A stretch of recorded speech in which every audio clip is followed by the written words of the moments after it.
ये नोटिस दे देते हैं।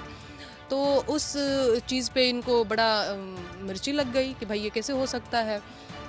तो अंबेडकर नगर जहाँ पे मेरा ससुराल है, 2 दिन पहले जा कर के वहाँ पे मेरे ससुर जी को नोटिस थमा दिया। फिर वहाँ से बात नहीं बनी तो पूरी फौज एकदम से लद के, जैसे नहीं किसी बहुत बड़े क्रिमिनल को पकड़ने जाते हैं, बहुत बड़ी बात मानी जाती है घर में इस तरह से पुलिस दरोगा का आना। मेरे ससुर जी कितने परेशान हो गए हैं कि बेटा क्या हुआ है। तो मैंने कहा कुछ नहीं पापा, आप चिंता मत करिए, कोई इतनी बड़ी बात नहीं हो गई है। ये कितने पुलिस के लोग आए होंगे?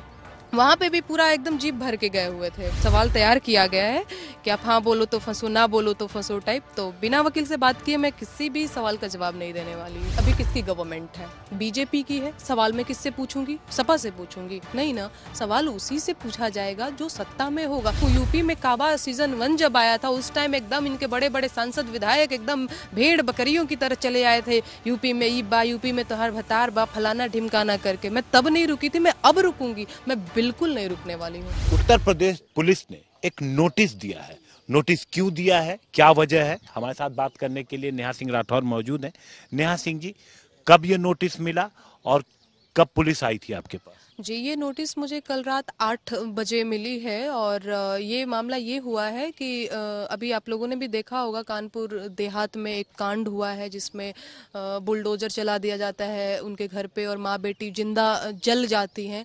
तो मैं एक लोक गायिका के रूप में जो है, मैंने हमेशा से अपनी जिम्मेदारी का निर्वहन करने का कोशिश किया है। मैं लगातार लोकगीत के माध्यम से सरकारों से सवाल पूछती रही हूँ।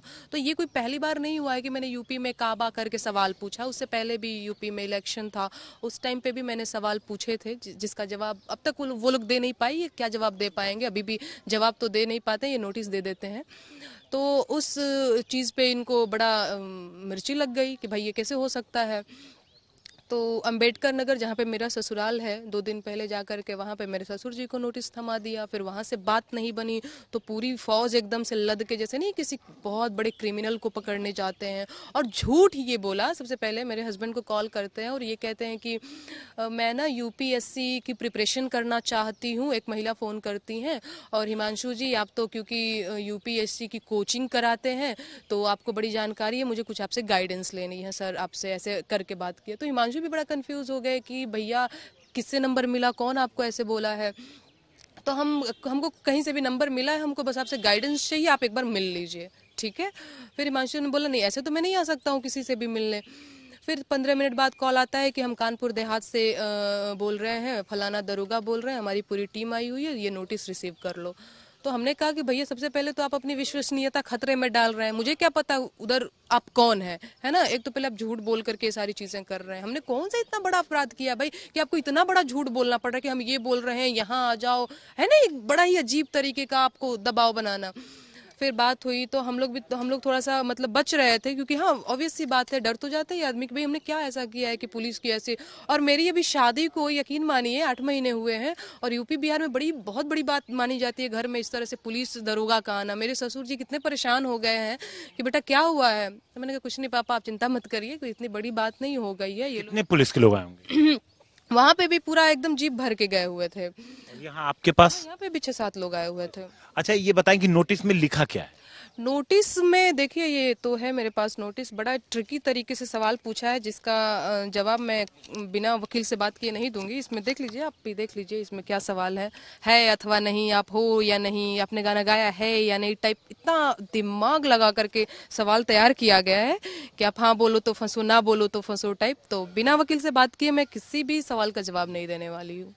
अच्छा, वकील से आप बात करेंगी, लेकिन आपने अभी तक जो गाने गाए हैं, आपने कहा कि सरकार के खिलाफ आप हमेशा आवाज उठाती रही हैं, लेकिन क्या आप, ऐसा नहीं है कि एक पॉलिटिकल थॉट रखती हैं नेहा जी? नहीं देखिए, हम क्या बोलते हैं, हम वोट करते हैं आपको, आप जो है मेरी वजह से, हम सब की वजह से सत्ता में है, तो हाँ बिल्कुल आपका अपना थॉट होता है। बाकी मैंने हमेशा से कहा है कि मैं खुद को लोक गायिका कहती हूँ। लोक गायिका मैं मतलब जो आम जन की बात, आम जन के गीत गाती हूँ, आम जन की समस्याओं के गीत गाती हूँ। लेकिन उस समस्या में आप, ऐसा नहीं होता कि किसी एक पर्टिकुलर सरकार को ही टारगेट करती हैं? उत्तर प्रदेश, एग्जैक्टली उत्तर प्रदेश में अभी किसकी गवर्नमेंट है? बीजेपी की है। सवाल मैं किससे पूछूंगी? सपा से पूछूंगी? नहीं ना, सवाल उसी से पूछा जाएगा जो सत्ता में होगा। अब आपको लग जाती है मिर्ची तो मैं क्या करूं। तो अभी आप अब अगला कदम क्या उठाएंगे? अगला कदम सर, बिना वकील से बात किए मैं कुछ भी नहीं उठाने वाली हूँ। तो अब इसके बारे में हमने अपने वकील से बात किया भी है, तो उन्होंने बताया कि जैसे मैं बताऊं आप वैसे करो। तो अगला कदम नोटिस का जवाब कब तक देने का कोई वक्त दिया गया है? आपको पेश होने के लिए कहा गया है? हाँ, 3 दिन बाद अगर मैं नोटिस का जवाब नहीं देती हूँ तो मेरे खिलाफ उचित कार्रवाई होगी। दिखाइए आप जरा वो नोटिस एक बार फिर। नोटिस देखिए, और उत्तर प्रदेश की सक्रियता की तो दाद, उत्तर प्रदेश पुलिस की सक्रियता की दाद देनी पड़ेगी। और कोई मामले में ये इतना सक्रिय हो या ना हो, इस मामले में तो बड़ी सक्रिय हो गई है। ये कहना है पुलिस का कि मतलब इससे माहौल खराब हो सकता हाँ है। जी, यूपी में काबा सीजन 2 जो मैंने गाना गाया है, जिसमें माँ बेटी के दर्द को बयां करने की कोशिश करी है, जिसमें मैंने ये बताने की कोशिश करी है कि किस तरह से क्या बोलते हैं, प्रशासन की बर्बरता और ये सारी चीज़ों को दिखाने की कोशिश की है, तो उनको लगता है कि मैंने समाज में वैमनस्यता फैलाने की कोशिश करी है, सामाजिक सौहार्द बिगाड़ने की कोशिश करी है, मैंने समाज में तनावपूर्ण माहौल क्रिएट किया है। तो नेहा सिंह राठौर जिस तरीके से अब तक गाती रही वो आगे भी गाती रहेंगी। एग्जैक्टली, मैं नहीं रुकी हूँ। यूपी में काबा सीजन 1 जब आया था, उस टाइम एकदम इनके बड़े बड़े सांसद विधायक एकदम भेड़ बकरियों की तरह चले आए थे यूपी में। ई बा यूपी में तो हर भतार बा फलाना ढिमकाना करके। मैं तब नहीं रुकी थी, मैं अब रुकूंगी, मैं बिल्कुल नहीं रुकने वाली हूँ। तो आप ये देखिए, नेहा सिंह राठौर जिनको नोटिस मिला, उनका कहना है कि उनके पास 3 दिन का वक्त दिया गया है नोटिस में। आगे वो अपने वकील से बात करेंगी और उसके बाद ही उस नोटिस का जवाब देंगी। कैमरामैन अभिषेक बाई के साथ हिमांशु मिश्रा, दिल्ली।